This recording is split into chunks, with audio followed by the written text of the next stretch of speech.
Assalamualaikum warahmatullahi wabarakatuh. Dan salam sejahtera kepada semua penonton yang menghadiri forum pada petang ini. Alhamdulillah, bersyukur kepada Allah Subhanahu Wa Taala kerana kita dapat berhimpun dalam forum yang bertajuk Adab al-Ikhtilaf dalam isu politik dan pentadbiran. Okey, seperti mana yang kita tahu, perbezaan pandangan adalah suatu perkara yang tidak dapat dielakkan, khususnya dalam isu politik dan pentadbiran negara. Tetapi Islam telah gariskan adab yang jelas agar perbezaan ini tidak membawa kepada perpecahan kaum. Hari ini bersama saya ada 4 orang panelis yang hebat, iaitu panelis Adi, panelis saudara Nafis, panelis saudara Syarul dan saudara Arif. Baik, kita akan mulakan dengan segmen yang utama, iaitu konsep adab al-ikhtilaf. Okey, seperti mana yang kita tahu, adab al-ikhtilaf ialah perbezaan pandangan bagi setiap ulama. Okey, saudara Adi, apakah yang dimaksudkan dengan adab al-ikhtilaf menurut Islam?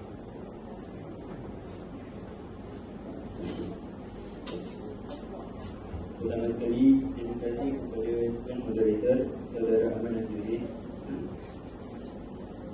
Sebelum memula, saya memperkenalkan nama diri saya, iaitu Tuan Mujarid Ali bin Muhammad Azam.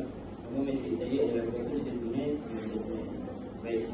A'udzubillahi minasyaitonirrajim. Bismillahirrahmanirrahim. Alhamdulillahirabbil alamin.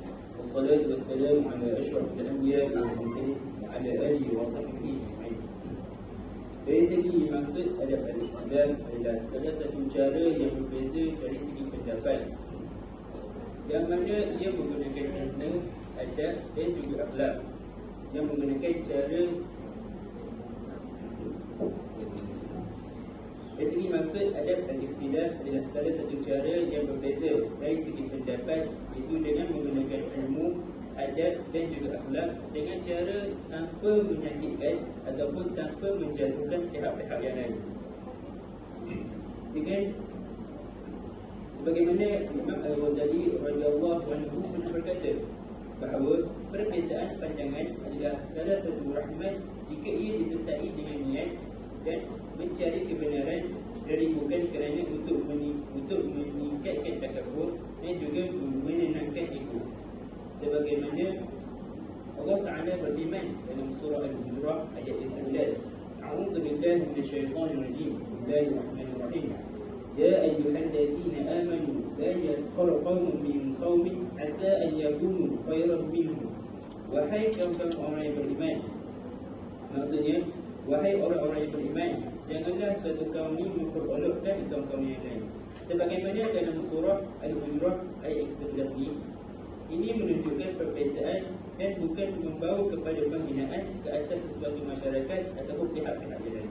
Itu sahaja. Terima kasih kepada saudara Adi atas pandangan yang diberikan. Dari sini kita dapat mengetahui apa konsep adab ikhtilaf dengan baik. Okey, saudara Nafis, soalan saya sama juga dengan soalan tadi. Apakah yang dimaksudkan dengan adab al-ikhtilaf menurut Islam, menurut saudara Nafis?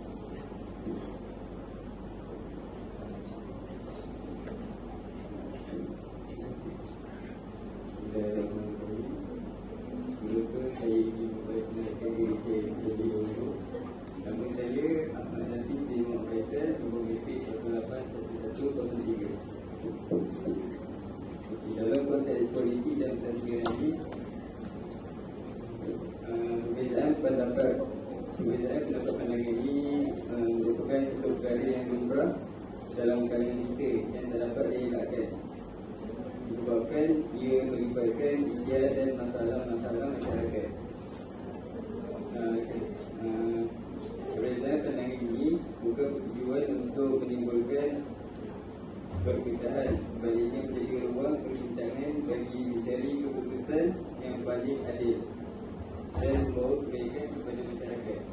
ulama-ulama sebelumnya pernah kata Imam Syafi'i rahimahullah katanya pendapat itu benar tapi mungkin juga salah, dan pendapat orang lain juga salah tapi boleh jadi benar. Ungkapan ini mencerminkan sikap keterbukaan dan tawaduk dalam menerima perbezaan pendapat. Ia juga mengajar kita bahawa kebenaran mutlak hanya milik Allah Subhanahu wa Ta'ala, dan manusia berusaha memahami kebenaran melalui kemampuannya dan ilmu. Oleh itu, perbezaan pandangan hendaklah diraihkan dengan adab dan saling menghormati dan menjauhi sikap fanatik yang boleh membawa kesudahan umat. Itu saja dari saya. Terima kasih kepada saudara Nafis di atas penerangan yang sangat ringkas dan padat. Baiklah, kita akan pergi ke segmen yang kedua, iaitu isu politik dan pentadbiran. Baik, saudara Syahrul, soalan saya, bagaimanakah adab al-ikhtilaf dapat diaplikasikan dalam isu politik semasa zaman sekarang ini?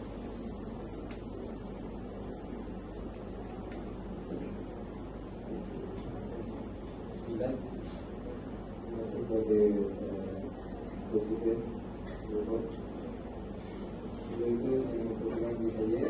Nama saya Muhammad Syarul Al-Mizani, bermungkin Pelantai Konstitusi Sempat. Dia berkata soalan bagaimana adab al-ikhtilaf diaplikasikan dalam isu politik semasa. Bismillah. Dalam politik semasa, perbezaan pandangan merupakan satu perkara yang tidak dapat dielakkan. Ia berlaku antara pemimpin ataupun antara parti politik, pandangan dalam kalangan rakyat sendiri. Perbezaan ini lahir daripada pelbagaian latar belakang, kepentingan, kefahaman serta pendekatan dalam mentadbir urusan negara. Namun begitu, Islam tidak melihat perbezaan pandangan ini sebagai satu masalah selagi ia diuruskan dengan adab dan akhlak yang mulia. Islam menekankan prinsip al-adl, iaitu keadilan, al-amanah dan wahdatul ummah, ini menjaga perpaduan umat dalam setiap urusan, termasuklah dalam bidang politik. Oleh itu, adab al-ikhtilaf menjadi panduan penting agar perbezaan pandangan tidak bertukar menjadi perpecahan, permusuhan dan fitnah yang merosakkan masyarakat. Rasulullah SAW bersabda, adilun nasihat, agama itu adalah nasihat. Jadi hadis ini menunjukkan bahawa menasihati pemimpin dan masyarakat adalah sebahagian daripada tuntutan agama. Namun nasihat tersebut mestilah disampaikan dengan cara yang beradab, berhikmah dan berlandaskan kebenaran. Islam membenarkan teguran terhadap pemimpin yang melakukan kesilapan, tetapi menegak keras cara teguran yang disertai dengan cacian, penghinaan, fitnah serta penyebaran kebencian sama ada melalui ucapan, penulisan maupun media sosial. Dalam konteks politik semasa, adab kita boleh diaplikasikan dengan cara menghormati pandangan yang berbeza, menilai sesuatu isu berdasarkan fakta yang soleh serta mengelakkan sikap taksub kepada individu atau parti tertentu. Itu saya.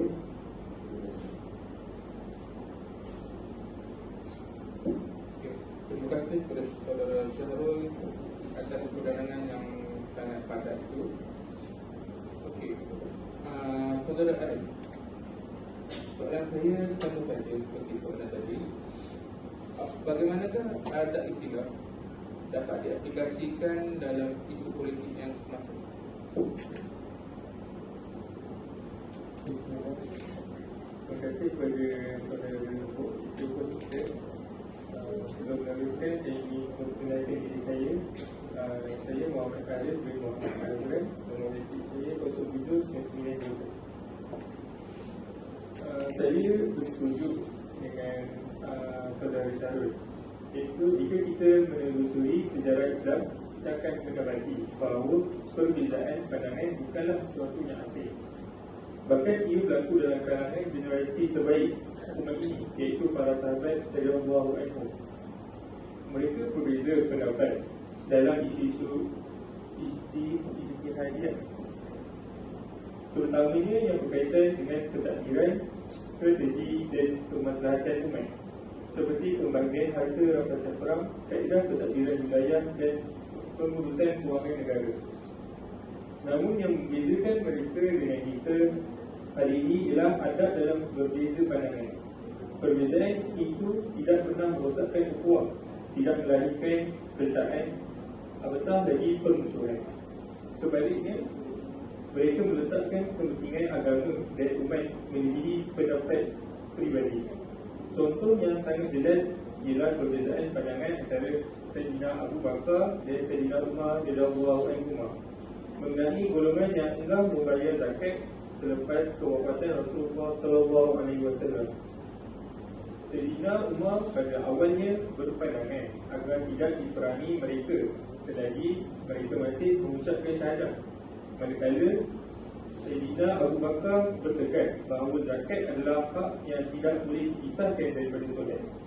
Walaupun berbeza pandangan, perbincangan mereka berlaku dalam suasana yang hormat berlandaskan dalil dan tanggungjawab sebagai pemimpin umat. Akhirnya, mereka bersatu atas keputusan yang membawa maslahat besar kepada kestabilan Islam dan kesatuan umat. Peristiwa ini membuktikan bahawa perbezaan pandangan tidak semestinya membawa kepada perpecahan. Bahkan jika diurus dengan betul, ia boleh menjadi sumber kekuatan, kematangan berfikir dan keluasan pandangan dalam Islam.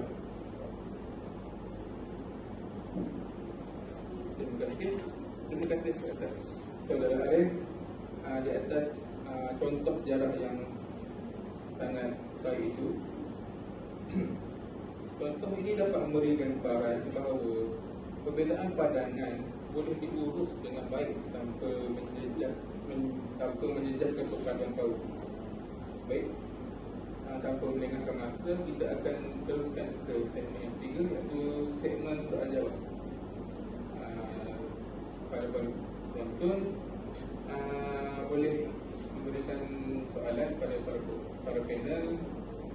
Sebelum bagi soalan tu, kasih nama dan siapa yang tuju.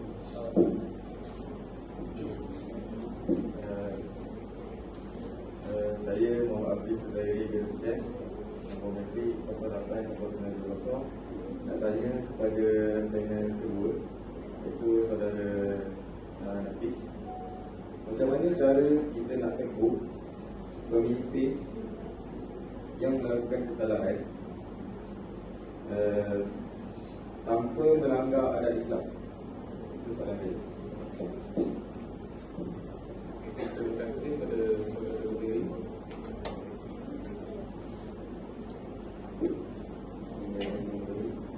So, untuk menjawab soalan Saudara Diri tadi, cara terbaik dia ialah dengan melalui hikmah dan saluran yang betul, bukan melalui sesi yang terbuka.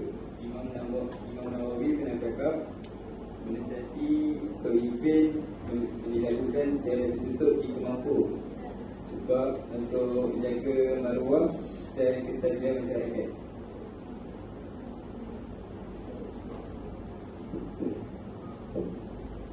Terima kasih. Panel yang kedua, ada siapa lagi yang nak tanya soalan? Okey.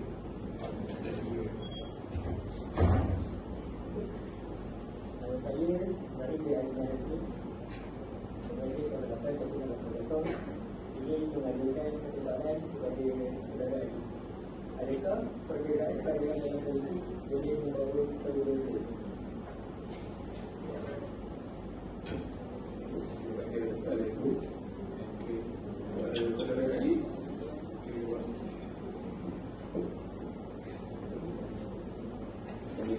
Terima kasih kepada saudara tersebut. Secara asasnya, perbezaan pandangan dalam politik tidak berdosa kerana ia adalah perkara perkara yang murah dan sering berlaku hasil perbezaan ijtihad, maklumat serta sudut pandangan masing-masing. Islam tidak melarang perbezaan pendapat, malah mengiktirafnya selagi ia berada dalam batas syarat. Namun, perbezaan pandangan boleh membawa dosa apabila ia disertai dengan niat yang tidak baik, seperti ingin menjatuhkan orang lain, menyebarkan fitnah, menimbulkan kebencian, hasad dengki serta permusuhan dalam kalangan masyarakat. Apabila perbezaan itu menyebabkan hilangnya adab, akhlak dan persaudaraan sesama Muslim, maka ia akan menjadikan perkara yang ditekam dalam Islam. Perlu diingat bahawa Allah Subhanahu Wa Taala menilai niat dan akhlak seseorang bukan semata-mata pendirian politik yang dipegang. Oleh itu, walaupun kita berbeza pandangan, kita tetap dituntut untuk menjaga lisan, tingkah laku dan juga adab supaya perbezaan tersebut membawa kepada kebaikan dan bukan kepada kebencian. Terima kasih atas penjelasan sampai nak terang tu. Okey, ada soalan lagi?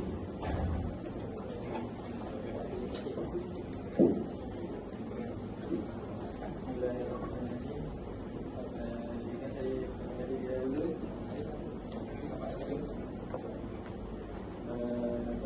Muhammad kemudian Darul Akbar Nombor Negeri 081139. Saya ingin bertanya kepada Saudara Arif, apabila kita berdebat biasanya akan menimbulkan ketidakpuashatian suatu pihak kepada suatu pihak kerana berbeza pandangan. Jadi, soalan saya, bagaimana kita ingin mengawal emosi ketika berdebat, terutamanya dalam isu politik?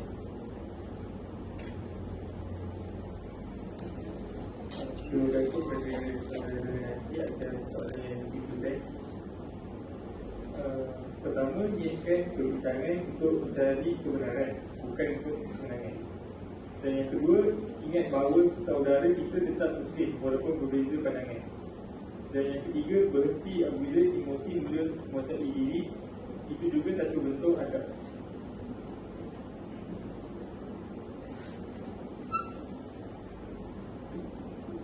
Okay, terima kasih atas penjelasan bagi soalan tadi. Nampaknya kita telah tiba di pengakhiran forum ini. Apa yang dapat disimpulkan ialah perbezaan pandangan dalam politik dan pentadbiran adalah sesuatu yang lumrah dalam hidup kita. Namun, agama Islam menuntut kita untuk menguruskan perbezaan tersebut dengan ilmu, adab dan akhlak yang tinggi dan mulia. Seperti kata Imam Ali,